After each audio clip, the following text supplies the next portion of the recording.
fight for voting rights? Why not give speeches about, there was one speech given, one speech about democracy. It was beautiful. It was in Philadelphia, but no one's touched it since. Yep. And what is happening in sort of Republican America, it's not just critical race theory. It's saying, you know, fraud happened. The people believe there was fraud, so they're fixing it. So, so Republican voters think Republicans are, never mind that it's fake. That's right. Critical race theory isn't taught. It means something different to voters. They think it is. So Republicans are fixing it. Youngkin's going to ban it. And some of it is just a question for Democrats now. Do you adjust to a terrain that is not fair, that is not just, that is not fact-based, but that this tonight looks like it advantages Republicans?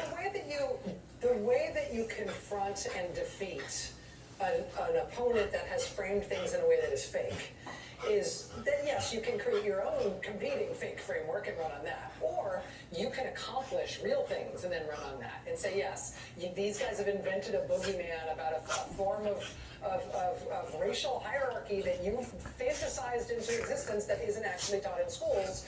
But look, you have a child tax credit, and you have the biggest climate change legislation that's ever been passed in this country, and we have an infrastructure bill, and all of the terrible traffic problems in Virginia are going to get fixed because Republicans are talking about fantasy stuff and Democrats are talking about real. Who has done that successfully ever, other than the Sorkin movie? I mean, like, I've just never seen that campaign. And I'm sorry, I think the other alternative is that I think you hit on the word that I think is the most important. It's fight.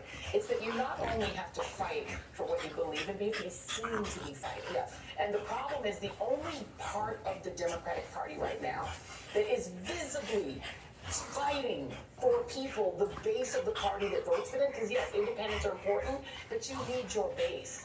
And the progressives in the House are the only ones who are showing fight. The Democrats in Texas that walked out and flew and went all the way out of town and flew to D.C. and were like, we're not going to be there. We're walking out of here. Fight.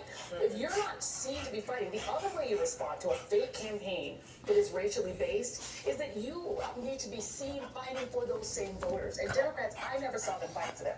They didn't fight for criminal justice reform. They did not fight for voting reform. Have they lifted a finger to make sure that people of color are going to be able to vote? Fight. And they don't know how to do that and to communicate that we care enough to fight and to actually take risks. What the progressives did, even though they were getting bullied by the conservatives in their party and run over by people like Manchin and Sinema, is they said, we're going to hold up this bill. You want this thing so badly, you ain't getting it, because we're fighting for the other bill that's on substance. We're fighting for somebody. But you got to show your fighting.